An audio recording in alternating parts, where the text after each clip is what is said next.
En fait, il a permis aux Rwandais de pouvoir rêver grand. Le Rwandais ne rêvait pas grand à l'époque.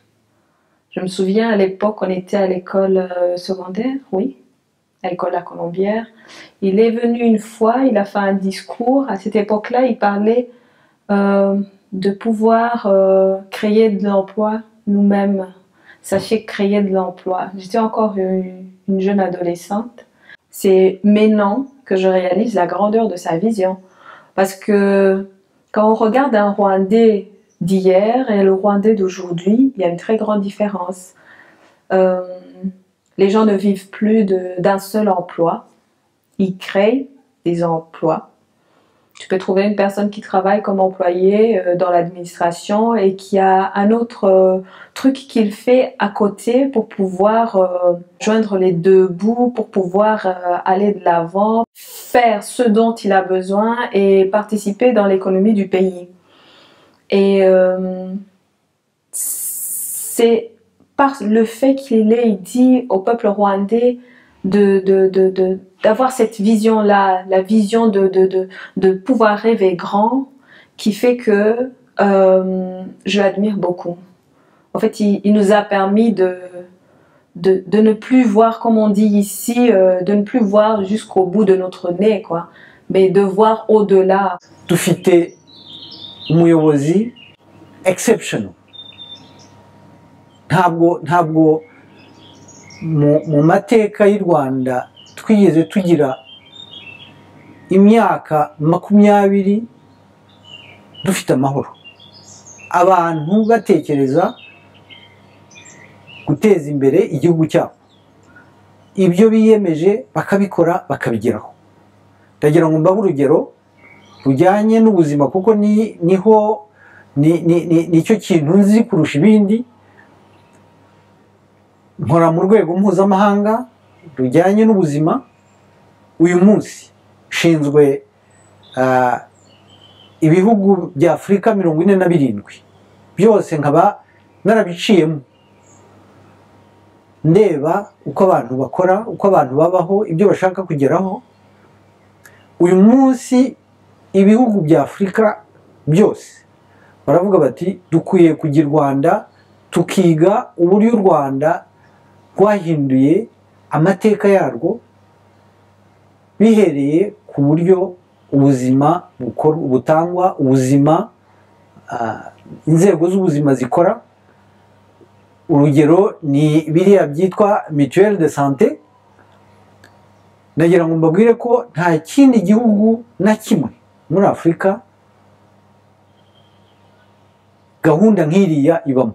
Ubu bose bafashe gahunda y'u Rwanda nk'icyitegererezo. Murabona igihugu nk'Amerika kiriho kigerageza gushyiraho urwego rumeze nka mutuelle de santé, kugira ngo abantu benshi bashoboka bashobore kwivuza mu buryo butabavuna.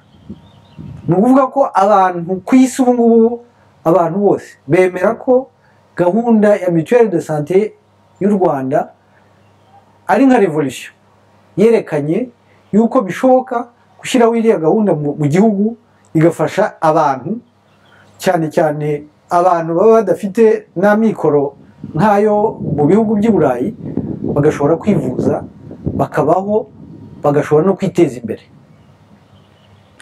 Mu rwego mpuzamahanga rero ubu ni ikintu cyemewe, ni ikintu kivugwa n'abantu bose, bavuga bati mu bintu byatumye u Rwanda rushobora kugera ku mihigo mpuzamahanga bajya bavuga yitwa MDGs. Ubu bose baremeranya ko ikintu cyatumye ibyo bintu byose bishoboka ari leadership. Ni ikintu gishya mu bumenyi bujyanye n'ubuzima mu nzego mpuzamahanga. Ibyo bintu ni ibintu tutigeze tubona. Umunyarwanda arifuza no ku giceri cy'ijana cyangwa inote y'ijana arifuza. Ibi bihugu turimo, reba Amerika, nta mutuelle de santé bagira. Muragira ngo bugende gutese? Reba, kwivuza ni ikintu gikomeye. Udafite ubuzima none se ubwo byaba bimaze iki? ngewe mituweli de sante buriya oya byarandenze. Ntabwo byigeze bibaho imyaka maze kuva navuka kugeza ubu aya magingo aya ntabwo nta mituweli de sante twari dufite. Hariya n'umuntu w'umukene aragenda bakamuvura, urumva, kuko aba afite mituweli de sante. Nk'icyo kintu numva ari ikintu cyangombwa kuko gifata ku buzima bw'umuntu. Ubuyobozi bushingiye ku baturage b'abanyarwanda bashoboye gushyiraho inzego zihamye zikora zikageza abaturage abenegihugu ku ngamba zabo bashatse kugeraho. Icyo kintu rero ni gishya, ni ubwa mbere kibonetse muri Afurika. Ikindi kintu nagira ngo mvuge cyerekana urwego umukuru w'igihugu cyacu agezeho n'uburyo cyane cyane abanyafurika bamwibonamo. Hari igihugu cyo muri Afurika mperutse kujyamo mu rwego rw'akazi, mu munsi wa gatandatu nsanga bakoze umuganda. Igihugu cya Centrafrica. Igihugu cya Centrafrica cyagiye mu bibazo bikomeye birimo amakimbirane menshi, bifite ibibazo by'isuku bikomeye cyane. Umukuru w'igihugu cyabo uriho ababwira ko mu bintu babona bishobora kubafasha harimo ikintu cyitwa umuganda, kandi icyo kintu bagikuye mu Rwanda. Nsanga bakoze umuganda, ndazenguruka muri za karitsiye abantu batuyemo, basanga abantu bahuye bafashe imikubuzo, baratema ibyatsi, imihanda bayitunganyije. Noneho nza kugera ahantu mpagarara ndababaza, ntese ibi bintu muriho mukora murahembwa? Batoya ati ntabwo duhembwa, ati ni ibintu byitwa umuganda kandi ni ibintu twumvise byavuye mu Rwanda, bidusaba gutanga icyo dushoboye kugira ngo dukore isuku aho dutuye, kuko umujyi wacu urameze nabi, ni mujyi aho ngaho muri kapitali. Ese murabona hari icyo bimaze?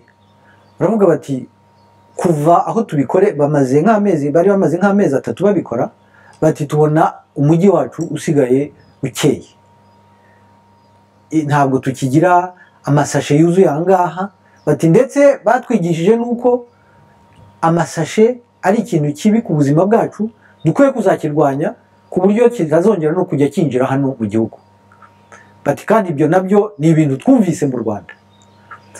Bati kandi twumva ari ibintu bifite akamaro, dukwiye kuzakomeza tukazabikora kuko ni ibintu bitureba, nta nubwo dukeneye ko Abafaransa baza ahangaha ngo baze kubitwigisha.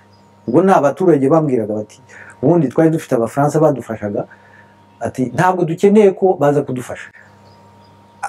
Nkumva rero uburyo izo gahunda zigenda zakozwe mu Rwanda, zikava mu Rwanda zikaba zigenda zigera ku bindi bihugu bya Afurika, ari ikindi kintu kitwereka ko ubuyobozi dufite ari intangarugero, ari ikintu tudakwiye kureka kubera gusa ko hari itegeko rivuga ngo nimuhagarare mutore undi muntu. Nkumva ayo mategeko dukwiye kuyareba, tukareba niba koko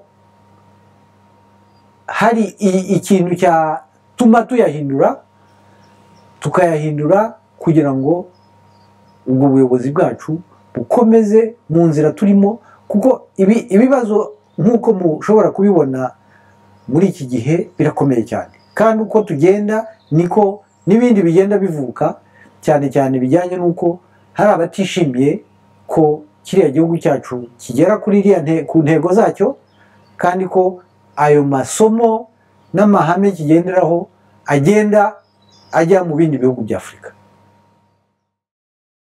Après le Genevois, le docteur Bouchagou, nous sommes allés à Bruxelles dans un des meilleurs hôpitaux de Belgique, afin de rencontrer un autre spécialiste de la santé qui fait des consultations en médecine interne.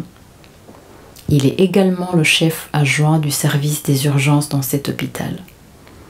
Il a des multiples spécialités et travaille aussi dans plusieurs hôpitaux bruxellois. C'est le docteur Gérard Mugabo. Je peux dire qu'au Rwanda, grâce aux efforts du gouvernement, avec à la tête le président Kagame, il y a eu des plans stratégiques visant à la réduction de la mortalité infantile, notamment en améliorant la couverture vaccinale, en faisant une bonne nutrition des enfants, en faisant un bon espacement, un planning familial et en donnant la chance aux enfants d'avoir accès à une bonne alimentation, à une bonne hygiène, à une bonne éducation en général. Pour les femmes, le gouvernement a axé son plan stratégique à améliorer l'accouchement dans de bonnes conditions, à réduire la mortalité féminine et surtout à améliorer la contraception des adolescents, la reproduction des femmes et surtout aussi à promouvoir des changements sociaux visant à améliorer le pouvoir de décision des femmes dans les différentes instances dirigeantes du pays. Également, je peux dire que l'amélioration de l'hygiène, l'adduction d'eau, qui est maintenant accessible à presque toute la population rwandaise, a contribué beaucoup à l'amélioration sanitaire au Rwanda, et cela se voit dans tous les districts du pays. Et ça, c'est vraiment quelque chose que même toute l'Afrique envie au Rwanda, et cela grâce au président Kagame qui a su être visionnaire et donner des bons programmes stratégiques en matière de santé. Le paludisme aussi, ça a été un miracle au Rwanda, puisque ça a permis une réduction importante de la mortalité de la population grâce à une politique et de disponibilisation, de distribution des moustiquaires, également une bonne politique de bon traitement et de bonne combinaison des médicaments visant à bien traiter le paludisme, surtout les paludismes graves, et également en éradiquant les gîtes de paludisme dans la population et les pulvérisations aussi d'insecticides dans les habitats. Ça aussi, ça a permis de réduire de façon importante le paludisme dans le pays, ce qui est vraiment très notoire dans toute l'Afrique, et cela grâce à les bonnes politiques de santé sous l'impulsion du président Kagame. Franchement, je suis en faveur de la modification de l'article 101 de la Constitution visant à permettre au président Kagame de briguer un autre mandat tel que la population rwandaise le souhaite et au profit de la population, au profit du futur et de la prospérité du Rwanda.